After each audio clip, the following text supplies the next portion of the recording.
Well, hello, everyone. I'm Tyler Chrestman, and welcome to the Chrestman Conversation. Today on the podcast, we're going to be talking about the only story worth talking about, which is Russia invading Ukraine.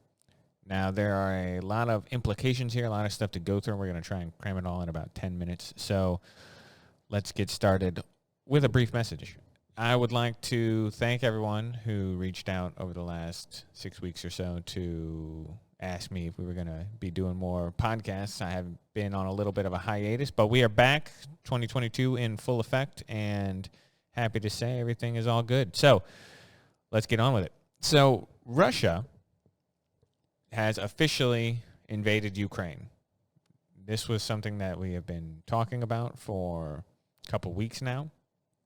It is the fear of a lot of European countries that this was actually going to happen. There was a lot of back and forth. Was Russia posturing to try and get something? Were they really going to do it? I've always believed that they were going to do it. And it seemed very obvious that Vladimir Putin had no interest in mounting the largest land force seen since World War II for no purpose. It was not just to show strength. So we knew he was going to invade Ukraine. The question is, why did it happen now? And what are we going to do? What are the implications moving forward? First, I want to tell a brief story. When Jimmy Carter was president, there was the Iranian hostage crisis, where a lot of Americans were taken hostage and held in Iran. And there were negotiations for over a year. I believe it was over a year for the release of these hostages. And those hostages were released the day that Ronald Reagan was sworn in as president. This is because Iran knew that Ronald Reagan was not Jimmy Carter. Jimmy Carter wasn't going to do anything. He was going to negotiate. He didn't want to have to fire a shot. That's what they said about Jimmy Carter. He was a man of peace. Ronald Reagan was not that. Ronald Reagan let the leaders, the mullahs in Iran, know that if you do not release these hostages, we are going to come in there and we are going to kill every one of you. These are Americans, and you don't get to do that to Americans. And they were released the day that Ronald Reagan was sworn in as president. Weakness leads to aggression. Strength leads to peace. You think that being strong is bad, or some people think that being strong is bad. Being strong is good. Being strong makes everyone else behave. So Vladimir Putin annexed Crimea in 2014 when Barack Obama was president, knowing that Barack Obama had his hands tied in a number of conflicts and that the world was basically going to just let it happen. And he wasn't wrong. They did. We came out with sanctions. We sanctioned some Russian oligarchs. We sanctioned Russia itself.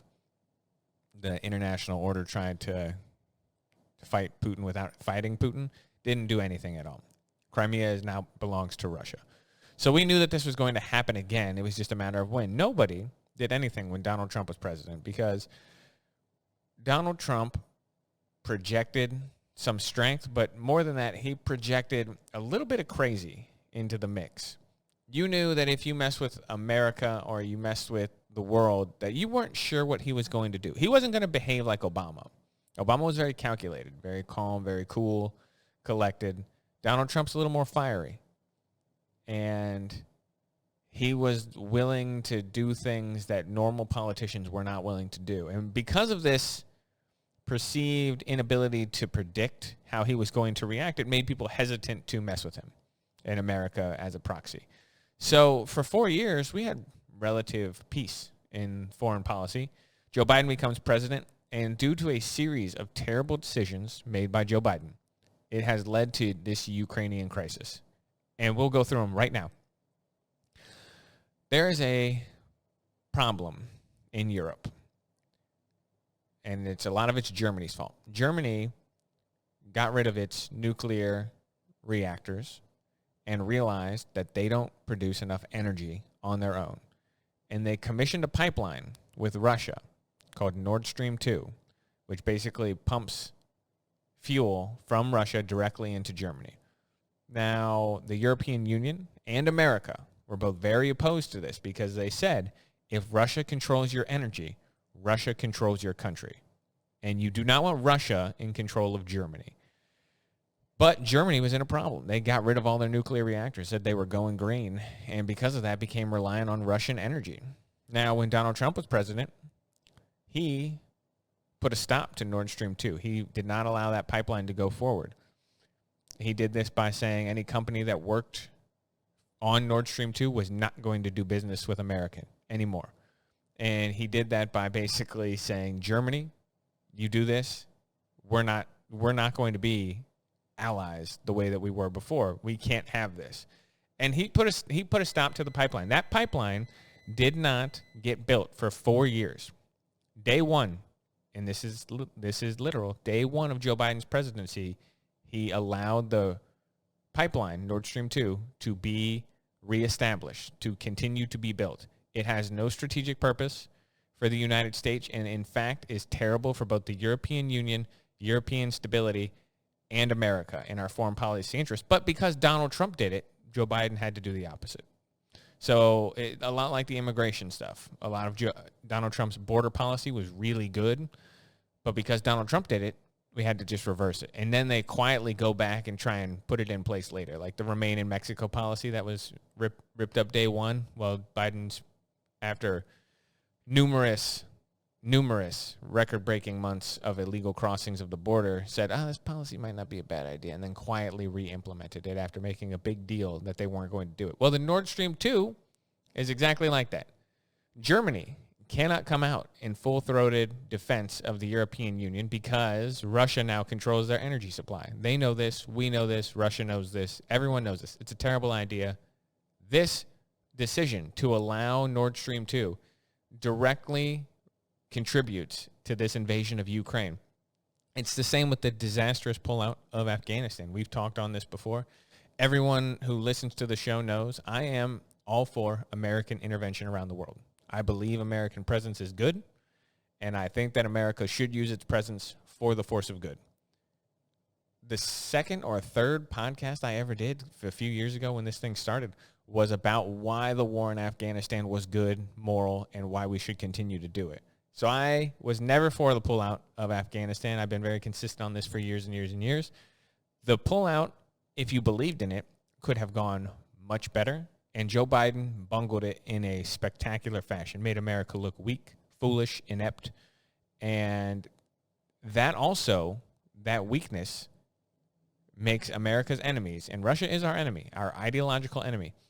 It makes them hungry for more. They say America doesn't have the taste for this. America does not have the taste for foreign conflict. So Russia, it's not a coincidence that it has only been,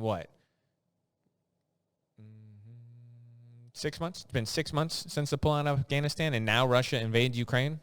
That you think it's coincidence that they didn't do it for 7 years, and then 6 months after the bungling of Afghanistan, they invade Ukraine? It is not a coincidence. It is very calculated. Vladimir Putin, you can say a lot of things about him. He is a very evil man. He's not a good person. He has done a lot of terrible, horrible things. But you cannot say he is stupid. He's not. You don't stay in power in a country like Russia for a long, long time like Vladimir Putin has by being inept or not bright. He is obviously very smart. He is very calculated. He is a cold-blooded killer. And he planned this from the beginning, knowing that Joe Biden was not going to have the stomach for intervention, and knowing that the American people don't understand foreign policy very well, and they don't understand the significance of this. Because let's say right now, I've been seeing a lot of this from conservative circles. Well, what does Ukraine have to do with us? Why should we worry about Ukraine? That's Ukraine's problem. And the isolationist view out there that that's Ukraine's problem. Here's what's true. Ukraine is not really the problem here. Ukraine is not really the concern here. Ukraine doesn't have a lot of strategic value for us. It's not a NATO partner, which is what Vladimir Putin's main complaint is. He says that we have violated the 1994 agreement about NATO. He's not entirely wrong about this. I'm not saying it's justified to take Ukraine, but we have expanded NATO past the borders that we said that we would, or we've at least expanded the sphere of influence of NATO farther than we said we would when it came to our treaty with Russia. So I understand that complaint. Again, not a justification. Totally propped up as a justification for a war that shouldn't be fought. But you say, okay, so America has expanded its sphere of influence through NATO, and that's not necessarily a bad thing for America. That's good. That's fine. But what are the implications when Russia invades Ukraine? Why should we care about it? This is a question. Pause for a second here and think about, why should we care about it? And the answer is because of what it says to the other places in the world where we really, really have a vested interest. Mainly, what does this say to China about the possibility of taking Taiwan? This is a gigantic problem that the world doesn't even, a lot of people in the world do, but most people, the overwhelming majority of the people, they don't realize how dangerous China and Taiwan, that situation actually is. I myself didn't realize how dangerous it was until the last year. You think, well, it's just another Crimea. Taiwan is going to be China's Crimea. They're going to annex Taiwan. And why wouldn't they? They're saying now that the U.S. doesn't have the fangs to do anything. They're a paper tiger. But the truth is that this has a very, very important national security interest for us. Protecting Taiwan does. Protecting Ukraine, it's hard to make a case unless you believe in American intervention and you don't want to have a ground war with Russia. This is ridiculous. You can't do it. You can't have two of the world's largest militaries in the world in open conflict. So unfortunately, I don't know the answer for Ukraine. But I want to pivot away from that for a second and talk about Taiwan, because why is Taiwan important? Ukraine, you can't make a strategic case for it. You can make a moral case for it. It doesn't have a lot of strategic interest. Taiwan has a strategic interest, it has a moral interest, and it has national security implications that we cannot even begin to fathom. Did you know, and again, this is something I did not know until the last year, Taiwan, the reason why it's important is because Taiwan makes 95% of all the microchips in the world. Every piece of electronics that you have comes with stuff manufactured in Taiwan, almost all of them. So whether you're talking about cars or computers or cell phones, whatever the case may be, your television, all of it comes from stuff made in Taiwan. Computer chips, transistors, microchips, the whole thing, all of it. All of this stuff is made in Taiwan. I did not realize this. And this is incredibly scary. Imagine for a second, if our number one ideological enemy in the world, which is China at this point, took control of all of the electronics in the world. They are now in charge of making all the electronics. The U.S. can't do it, by the way. We are capable of doing it, but we don't have the manufacturing capacity to do it. We don't have anything developed in the U.S. We don't have I believe this is correct. I might need to be fact-checked on this. I do not believe there is a single microchip processing plant in the United States. I don't think we have one in this entire country. So this is going to be a rare case, by the way, where I say there's a national security interest in probably governmentally funding a microchip factory that should start to be built tomorrow. It should have been built years ago, but it should start to be built tomorrow. You need to take some of the trillions of dollars that the government has spent on nonsense and spend it on something that's really important. We learned the difficulties of obtaining PPE during the pandemic and how there might be a national security interest in subsidizing some of those companies to build here. You could make an argument for that. When it's a national security interest, subsidies, I'm not opposed to them. This is one of those times where you need to subsidize in the microchip factory, because China right now is looking at Taiwan. They're looking at Russia and Ukraine in the world, and Joe Biden came out and they put sanctions on Russia again. It's not going to do anything. Weak tea. It is weak tea. We're going to sanction them. Vladimir Putin said sanction on them for 20 years. He doesn't care. The oligarchs in Russia, they don't care. They have money. They have the lifestyle they need. These sanctions don't do anything.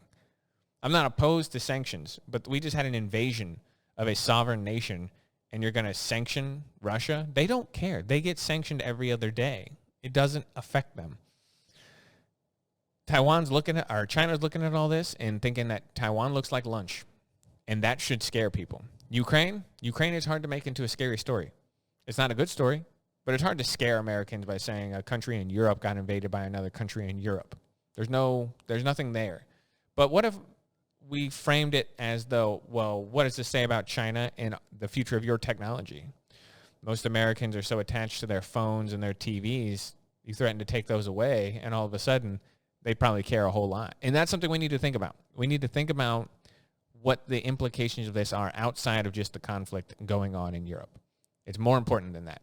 Anyway, this was just a brief one. We're going to have to do more of these. I'm sure this situation is going to continue to develop. It is good to be back, people. This is a quick episode, I know, but we're going to try and do more of them, 15 minutes, 10, 15 minutes in length, touch on more topics as opposed to more in-depth on one topic, do more episodes. That's the goal for this year, at least. We're going to try and do more episodes on a wider range of topics than we did last year. As always, make sure if you have any questions, comments, concerns, either leave them on the YouTube. Oh, actually, that reminds me. We have an announcement to make. We are now up on rumble.com. For those of you who are not familiar with Rumble, Rumble is a YouTube competitor. I imagine it is the future of video sharing on the internet because YouTube is great. It's got a great algorithm. It's very sleek looking. It's nice, but it is ideologically opposed to anything not incredibly progressive, and it is also censorious in nature. It will censor your content, demonetize you, and is just not good. Rumble.com is where this podcast is going up, and also they are way quicker to monetize your account, which is very nice. So you start off on Rumble being monetized. They pay creators more, which is good. So that's always beneficial. Anyway, we're up on rumble.com, YouTube, Facebook, all the places that you can get a podcast, Spotify, all the good stuff. So make sure you like, comment, share, do all the stuff, spread it around. Let's try and grow this year. That's what the goal is. Anyway, we're going to leave it there. I'm Tyler Chrestman. I will see you on the next episode.